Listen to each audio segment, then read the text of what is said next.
Welcome everyone, it's a real pleasure to have all of you here today. This is part of the EdTech book series powered by Supercharger Ventures.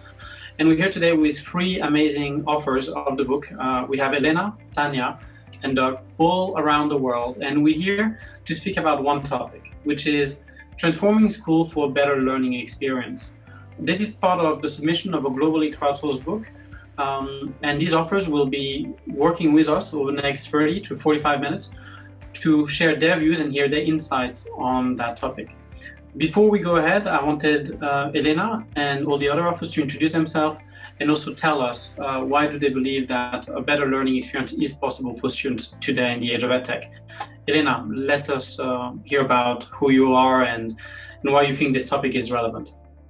Thank you. Good to be here. My name is Elena Agaragimova. I'm the co-founder of Bessern and also an education advocate. So I'm really excited to have this chat today about how EdTech is transforming education. At Bessern, what we do is we developed a solution that measures and improves well-being in organizations. It helps people upskill, but not only that, it actually helps them learn, practice, track their improvements, and have access to individual mental support when they need it the most. And I believe that this is a great time for EdTech because it really creates an opportunity for us to offer students and future students individualized learning pathways. It gives access, education is now more accessible and affordable than ever before. And ultimately we can create global classrooms that students can learn from each other.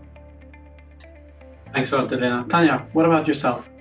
Hi there, I'm Tanja. I'm founder of Skolen Online, study online school.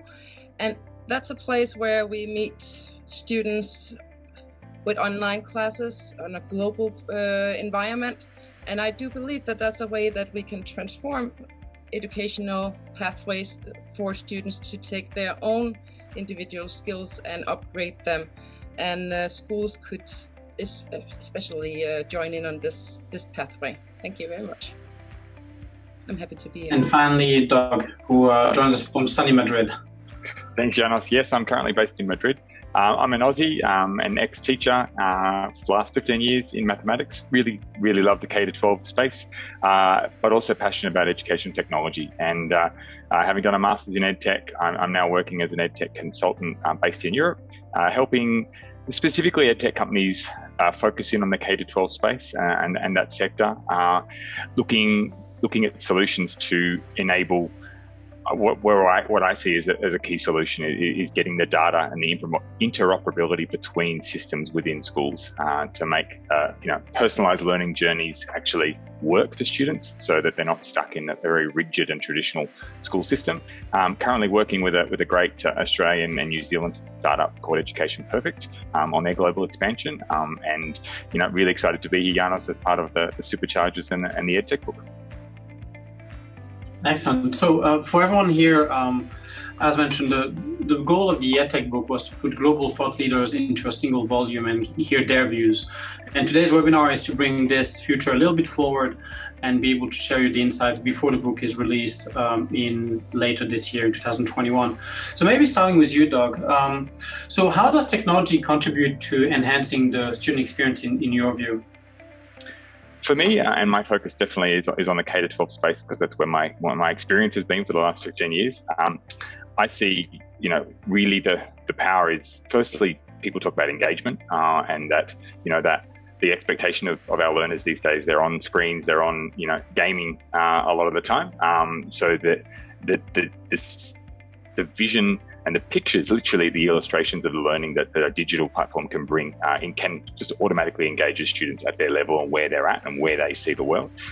The other thing I really see is that it increases the reach of your teaching and learning. So the education that we used to give in a very traditional brick and mortar location now has a global reach. I started recording my lessons back as podcasts when the Apple Touch, not Touch, but the, scroll wheel iPod first came out.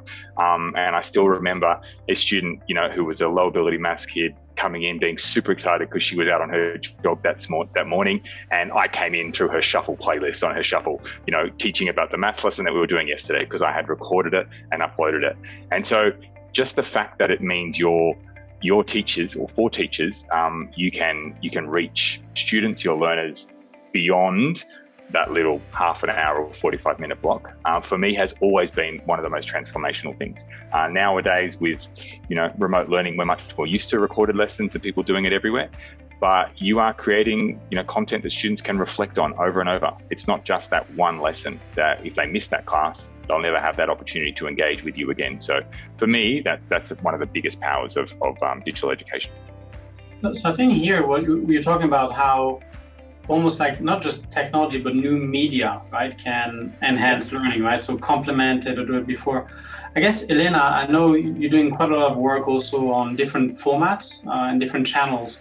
So have you also seen this as a better way to reach an audience? And how have you seen this being different from, a physical teaching classroom setting? Absolutely. So I just want to mention one point on what Doug mentioned. Just given that access, so I was talking to a colleague yesterday, and we're talking, and her kids studying in a school where they get to be part of like a global classroom, and they get to meet kids from all over the world. And so the cool thing is that she said, they finished their class, and then she was listening in on the conversation, and they were all sharing what they're having for dinner. So, and it's a simple thing because these kids are just sharing what they're having for dinner, but imagine the kind of impact it's actually making, because it's, it's connecting the world essentially, right? This would not have been possible. And this is what I meant also, it makes education accessible and affordable, because with technology, we can reach to places where kids, as long as they have access to obviously the internet, they can have access to this global, global community, which makes it more engaging for them, etc. They get to learn because we best learn from each other. So, and I thought that was super impactful. It's a small thing, but it's super impactful. Then, of course, we have, so there's different platforms, of course, that we can use.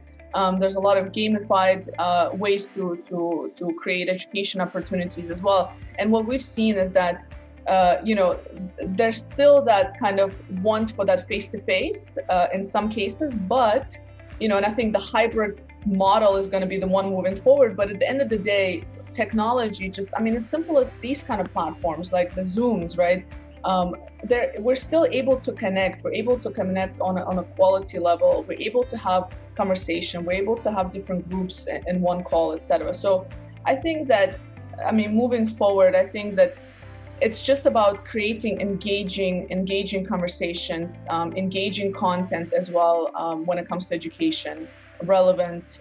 So I'll pause here, but that's what I have to add there.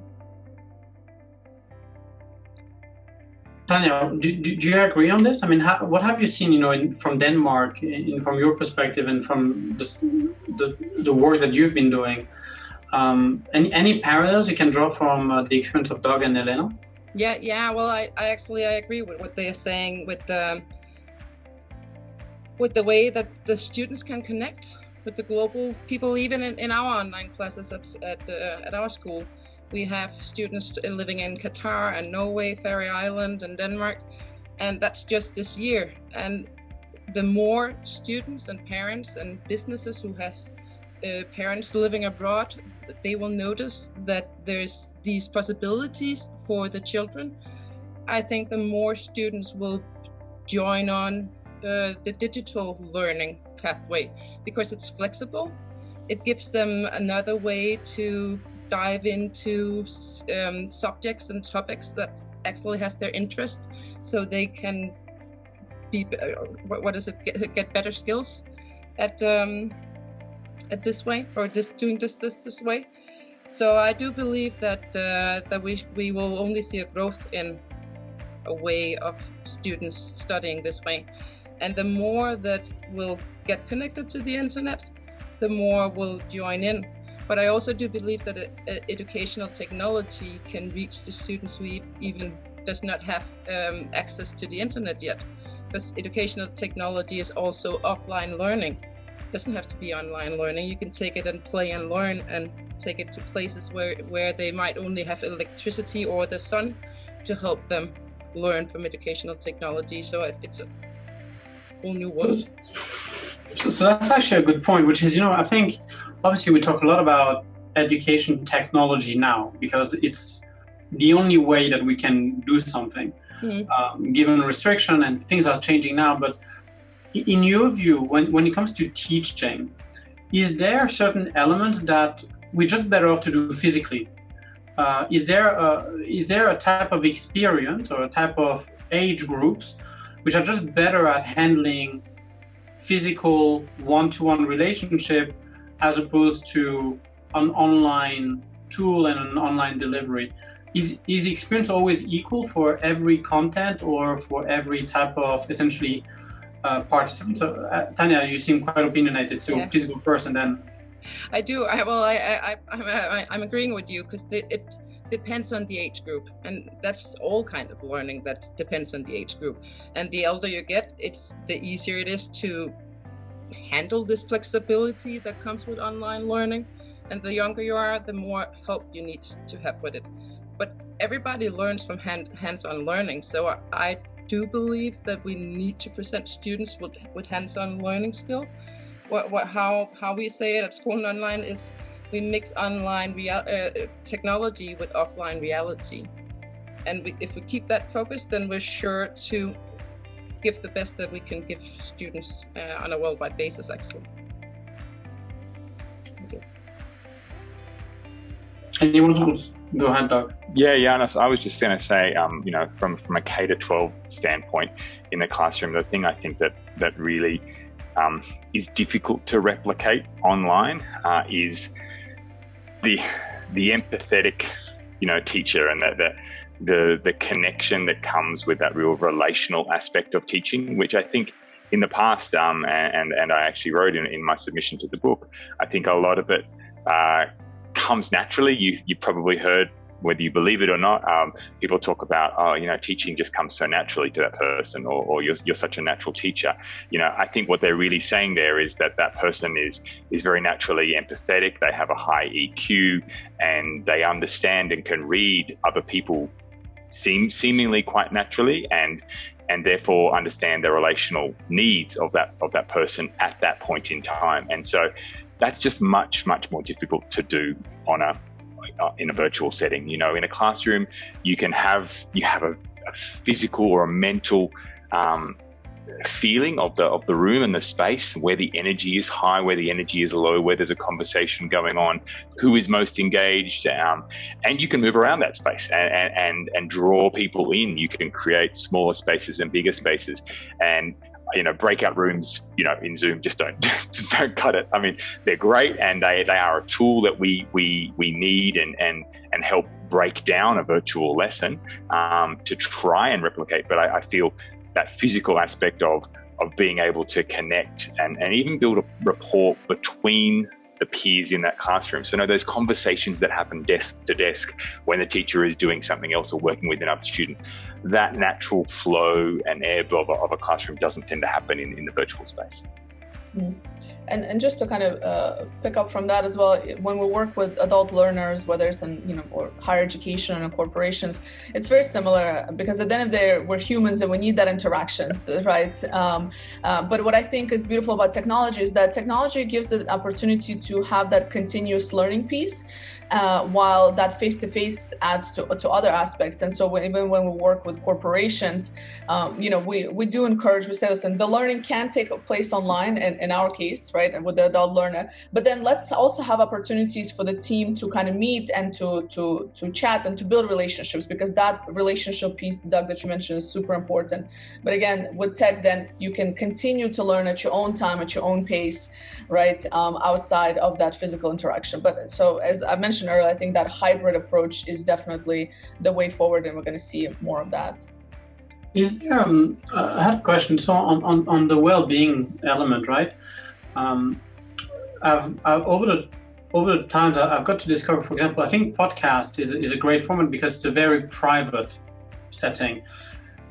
No one knows what you listen at because you put your headphones and you hear it. So do you think, in a way, Lena, that in the context of the well-being space, actually technology in this case allows people to access a content that otherwise could be a bit stigmatizing, and they can consume it anywhere without the stigma attached to it, but also having the whole privacy that they want to be able to consume it on the go. Is that also the case, you think, for adults? Yes, I think so. I mean, just a simple example, right? If we just look at the old school of training people these days, right? So a lot of companies still follow this, where you put people in the room, and let's say if we're talking about topics of emotional intelligence, right? So, and this is, we're not even going into mental well-being. We're just saying, okay, emotional intelligence. And they have 20 managers in the room, and they expect that these managers are going to be able to speak up and talk about their challenges they have with emotional intelligence, which is not going to happen. There's too much, maybe stigma associated with, maybe they don't feel comfortable. So the point is they're less likely to speak up and actually get what they need from learning, right? So we don't even know the gaps when we approach it this way. So with technology, as you mentioned, not only does it work in the mental well-being space, but just generally upskilling, because people are, not everybody is kind of outgoing and say, I'm going to speak up, I'm going to ask a question. So it creates an individualized journey for that individual. And on the mental well-being space, absolutely, because this is also where that individual support matters. So again, what I love about technology is that it can really create personalized journeys, and not only that, is that you can have human support when you need it the most. So you can actually speak with somebody, and it's, not everybody can afford to go to, a coach or a mental health professional, right? But having them on access or the comfort of your home via chat, right? Not everybody's also feels comfortable talking to an actual person. So maybe chatting, they'll feel a little bit more comfortable. And that is especially important in the mental well-being space, because Janos, as you said, not everybody is going to be, putting themselves out there or feel comfortable to do so. So it almost creates opportunities for people to reach out for help when they feel that they need it in a safe space, in a safe way. That's a really cool description, Elena. Sorry, Janos, I was just thinking that and maybe it already exists, but I haven't heard of it. Something similar in a K-12 space where you're trying to survey learners, or as learners come in at certain critical points that we know there might be a need. They complete a survey around their EQ and their well-being, and it then, as a result of that survey, which is private to them, it then curates them a podcast playlist that targets specifically the needs or the gaps that they have, or that survey results have shown up. They can maybe opt in to share that with an expert who might, as you say, Elena, have a chat interface and offer to discuss their results privately in a more detailed manner to help them understand it. But there's an opportunity there maybe. And do you think that when you think about how, because I think Tanja also was talking about, sometimes technology can be an enhancing experience, right? It makes a good content a great content. But we've been talking sometimes to other people, and they were saying, for example, edtech solutions are mainly rolled out in schools that have resources and have money. And therefore that great content online becomes even greater for people that can afford it, when really the people that need it are the people sometimes that cannot afford it, right? And so what do you think we're currently overlooking in terms of student experience when it comes to learning? I would say, from my point of view, most of the students actually that we have had this past year, those are students who is not thriving in traditional school and not belonging in the school for kids with special needs. They need different surroundings to learn in, and online learning is a way for them to do it. And they are actually thriving again. That's like the best thing of it. They started to thrive again, and when you're thriving, you can learn. So I think that's actually it's been overlooked for many years, especially in Denmark, that these specific students, they need to learn in different ways that we have made possible for them. But this pandemic that the whole world is meeting at the moment has shown that these students actually starting to thrive with online learning as their primary learning source. And then it has also shown that there are students who is not thriving with the online learning in these specific conditions. But those are the students who need to have that classroom that Doc was talking about before, and that are learning best in these environments. So what I really think is that we should look on individual students or on students and say which kind of ways do they learn in. And if we look at that, then we can provide them with all these different solutions that they can actually learn from, and then become adults of the future that's actually say, hey, I had a really good trip through my learning journey. Just if I may just pick up on that, so I think that another thing that we kind of lose as we grow in our educational journey as students is that in the beginning it seems that kind of the early education space is focused more on a holistic student, right? So really creating opportunities for them to learn all the different aspects. And at some point, as we go through like middle school, high school, and then universities, it just kind of loses that. So then we're so focused on in certain places around the world, like just test scores, right? Just kind of getting that test, getting that exam. So we lose that piece of helping them build that resilience, emotional intelligence, growth mindset, helping them learn how to learn, helping them understand, even just financial literacy is basic as that, right? So at some point we lose that. And then by the time they graduate from high school and they go into university, and then what happens is this is when, and I mean, we see this in corporations as well, is that they start to struggle with certain aspects. And usually it's about mental well-being. It's around that resilience piece. It's around growth, all of those things. So we kind of tell them exactly what they need to do. And then they graduate from school, and then we expect them that they're going to be these curious individuals when we've kind of killed that over the years, sort of, right? So in traditional learning. So I think just maintaining that holistic approach, and yes, a lot of education institutions are doing that more and more, but I think there's a lot more that can be done in that space. And I mean, from our interest on the Bessern side, for us, is the mental well-being space in particular, right? I think that is what needs to really shift focus a little bit more in depth when it comes to schools and higher education institutions as well. I'll go back to you, Elena, actually, on a question which is, I think when you look at mental well-being, you have two types of technologies, right? You almost have connected technologies like a phone, right, that is always on and has different well-being apps or podcasts. And then you have non-connected hardware, which is still technology that only does one thing and one thing very well, but is not connected to everything that confuses you. So the question I have for you is, sometimes technology can be very simple. In a way, maybe journaling and taking notes is a form of technology, right? So how do you see this type of low-tech approach towards well-being, but it's still a way? And maybe, Tanja, I think for the benefit of people that are on this call, I think you're totally correct. People that have, students that have special needs, they've never been at the forefront of most, including during COVID. Could you give us a little bit of an explanation of, typically what are the special needs of those students, and how, for example, how they've been able to use technology much better than we ever thought they would be, and where do they still struggle? Just for people to understand the unique challenges faced by special needs students. Well, it's especially quietness around them. It has to be not all that chit chat next to them. That's one of the things. And it's flexibility, not being at school from 8 o'clock in the morning till 3 or 4 o'clock in the morning.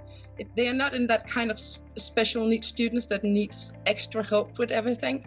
They actually just need a different learning environment where they can really say, oh, I have time now, I have the energy to dive into this specific topic that I have chosen myself or that my teacher has given me. So it's, I would say it's more that listen to the students. If they like to learn, it's in an environment, it's probably like introverts and extroverts. You can compare it to that.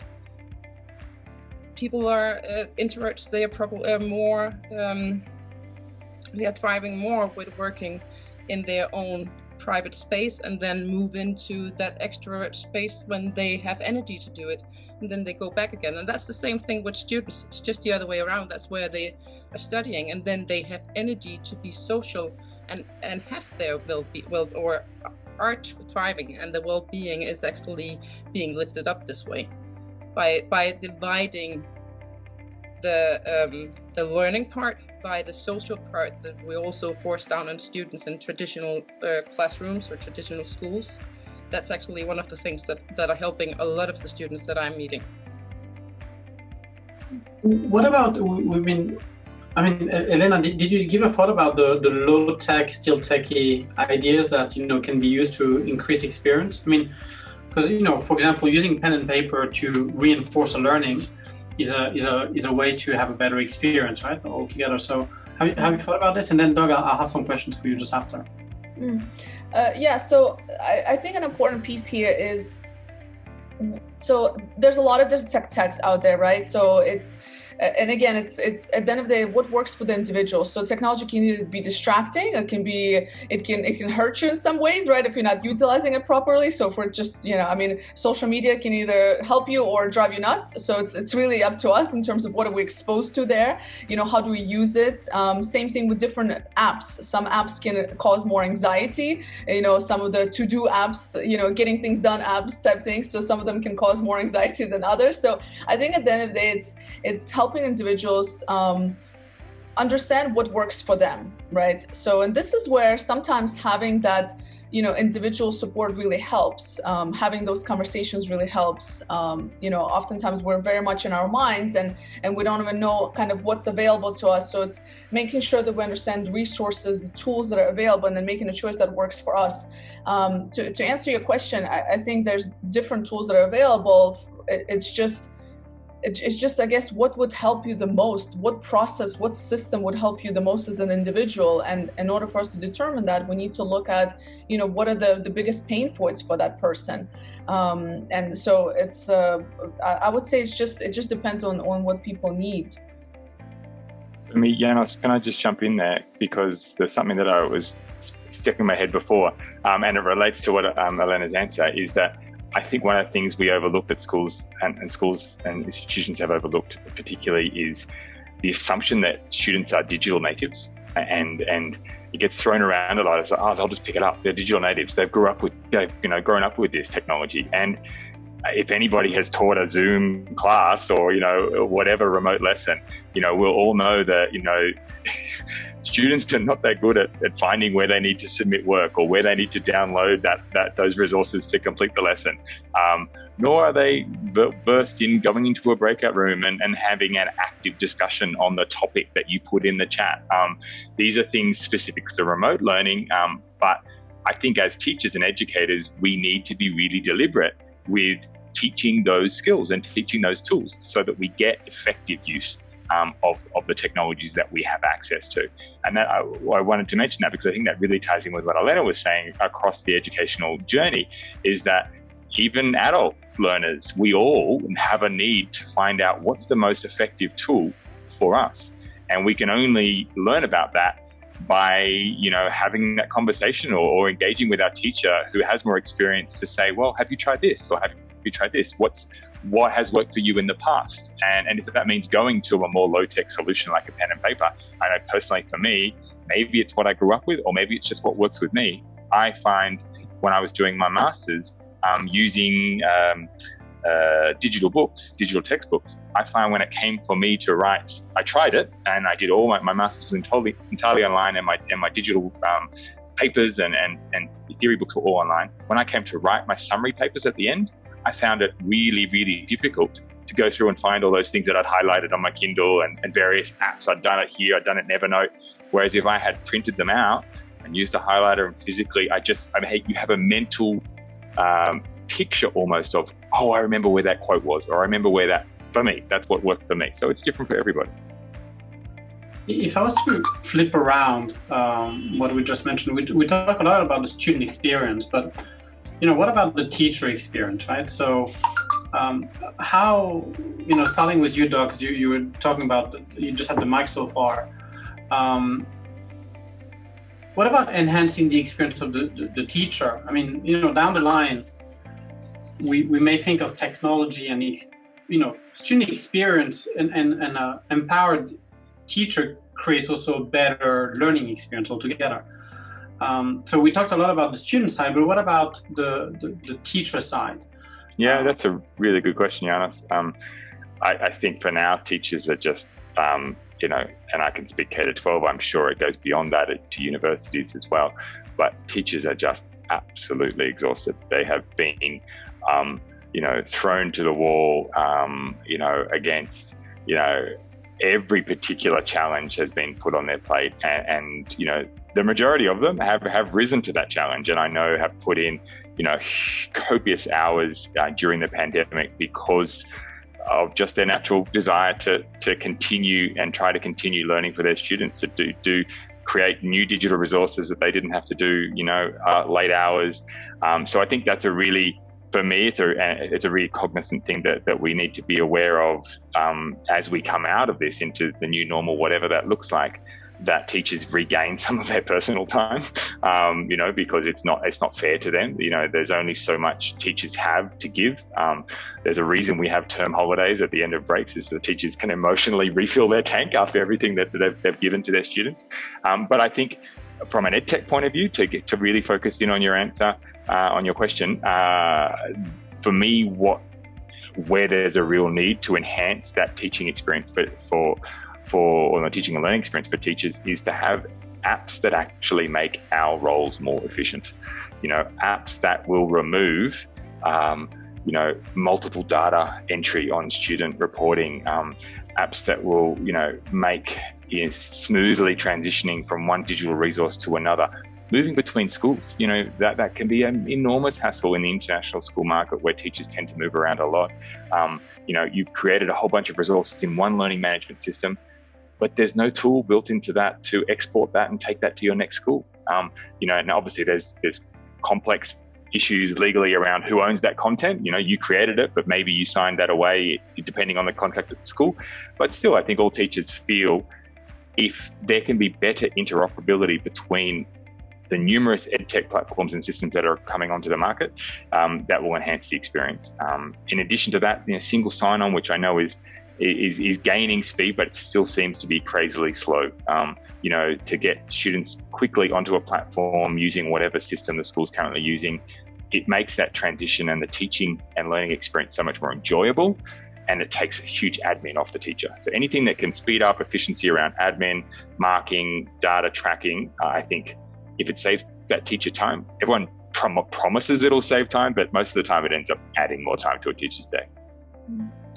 Doug, I'm so glad you brought that up. Actually, I can't believe we've spent this whole time talking about students and we completely forgot one of the most important aspects, which is the teacher. So, and it's interesting because when we work with educational leaders, and the first thing they say when we try to implement certain programs, they say, yeah, but Elena, our teachers, they already have so much on their plate, etc. So, and that's so important because first we need to equip the teachers with the same tools and the same mindset that we would then want them to pass on to students. And when, teachers, they said they're dealing with many things, so they themselves are dealing with a lot of stressors, and also all this technology is also new to many of them.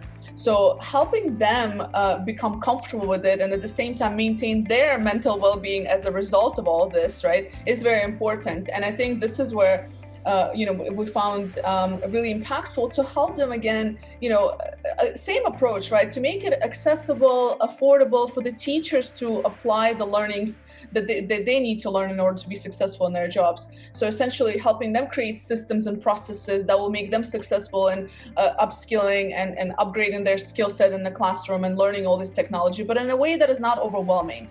And this is where that, the technology can help, because we can help them have this continuous learning piece at the comfort of their environment, and also have the micro learnings, right? So it's really transferring knowledge into actual application versus just knowledge on itself.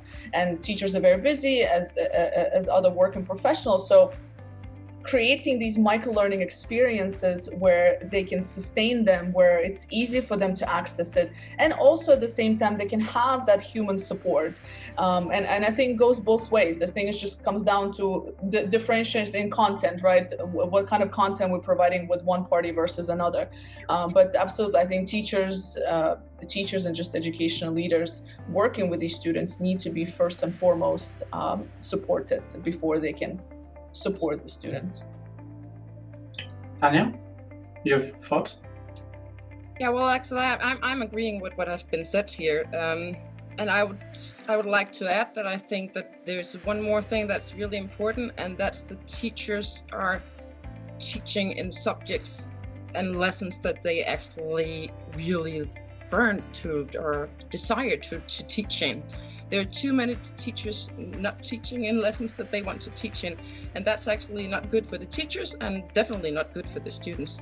So that's another point of view that could be put on, and I actually think that EdTech might have a saying here, and that could be with the global classes, online classes. You can have teachers popping in in traditional classrooms as well, due to the whiteboards and internet and everything.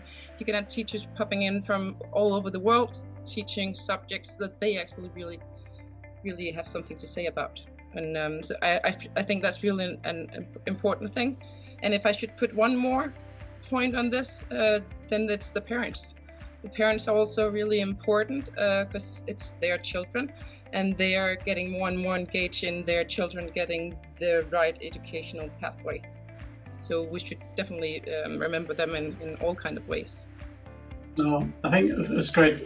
I think great for sharing, and totally agree. I think the capacity of focusing on, because teachers are, when you remember your time at school or your time at university, you remember a teacher, right? They are that experience. I think if we can find ways to make those teachers better, and we keep it human in that respect, I think there's value in that, right? This idea of augmenting someone's capacity and reach. So this comes to the close of today's event. But before we wrap up, I'm kind of trying to make it a tradition now. So the tradition started one webinar ago, so bear with me. But I mean, it has been a difficult year for a lot, difficult financially, family-wise, professionally, emotionally. And if you have a story or something that you've heard, that you've read, that you've done, that is a positive example of EdTech. So, education technology that has made someone's life better, or has given a smile, or has done something that couldn't have been done before. So kind of a positive moment. If you could share it with us as a closing, I think it would be a nice way to also remember the value and the positivity that EdTech can bring, as opposed to sometimes other tech verticals that don't have the same reach. So any kind of nice stories that you've overheard during COVID that EdTech has made possible? Yeah, I can start. In Denmark last year, a lot of the publishers and small EdTech companies made everything free until the summer holiday. And at my own business, or at my school, we are providing scholarships. Unfortunately, not full scholarships yet, but we are providing scholarships to students in need or parents in need of paying the economy of joining the school. Okay, thanks, Tanja. Doug, Elena, anything that you've heard or that you've seen or that you've done? I mean, I've got lots of little stories, but the one that really probably springs to mind and will hit the global audience best is the way, and it links to what you were last saying, the way that parents have just been thrust into the virtual classrooms. For years, decades, schools have tried to be engaging parents with the learning conversations, and I think two things. One, parents have seen how challenging it is in a classroom to manage children, to keep students on task. They've seen how much teachers, create and try to engage their lessons on for their own kids, and they've seen some of the challenges with keeping their kids on task at home whilst they manage the rest of their day. But I think also the parent-teacher evenings, or various names as they have across the world, but parent-teacher nights, the ability to do them remotely, I think has been a huge success for parents. Just so much more efficient. Parents have always struggle with the busyness of getting from work, finding parking spots and queuing up into small classrooms, to be able to speak with their teachers and have their teachers on a call multiple times. In fact, I'd say they've probably spoken with their teachers more during remote learning and during this pandemic than they did. And that's got to be a positive. If parents are, they're part of that conversation and that learning journey, and they need to be, then I think that's a huge positive. And I hope it continues. I've seen quite a few things happen, but I just want to share about something that we did because it showed us a lot. So we have this 10-day challenge that we do with individuals. So 10-day challenge with people get access to our app and they create their own habits. So, and we decided to open this up like completely for free, of course, to the world essentially. It was like March, I think, 2020, right when we were like in the middle of the pandemic. So what this challenge gave to people is, so whatever you wanted to develop your skills on, you join the challenge and you get like a little reward towards the end as well. But the cool thing is that we had such a community of people. So everybody kind of registered on the app, and there was a platform that they could share their experience about how far had they have gotten. And it was beautiful to see that people from all over the world, we had people from maybe like, I don't know, 13 different countries joined that time. And so many were working on the same thing. So somebody wanted to like write a book. That was one of the habits. They wanted to be better writers. Somebody was trying to lose weight. And the beautiful part is that because we're all quarantined and couldn't leave their house, it was really fun to see the community come together. And we had also some live things happening. So, and people were like cheering each other on. So it almost like gave an escape for individuals to get access to other people when we're in the middle of this pandemic. And it was something that they could do at the comfort of their home. So I guess for me, that was the highlight. And I know it's something that we did, but I just thought it was really impactful to us. We didn't expect the outcome that we got, but it was really cool to see how technology is able to create a community of people, and them to, just talking about mental well-being. Imagine how awesome it is to have that support and when you're in the mid, like stuck in your home.